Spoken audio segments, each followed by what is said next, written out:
You ask Tiger to solve. This deals with linear equations with one unknown. The final result is x equals 197/46. Let's solve it step by step. Simplify the expression. Expand the parentheses. Group like terms. Multiply the coefficients. Simplify the arithmetic. Group all constants on the right side of the equation. Add 69 to both sides.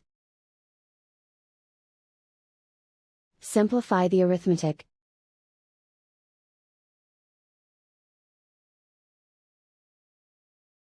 Isolate the x. Divide both sides by 46.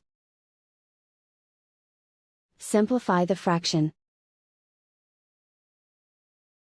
And so the final result is x equals 197/46.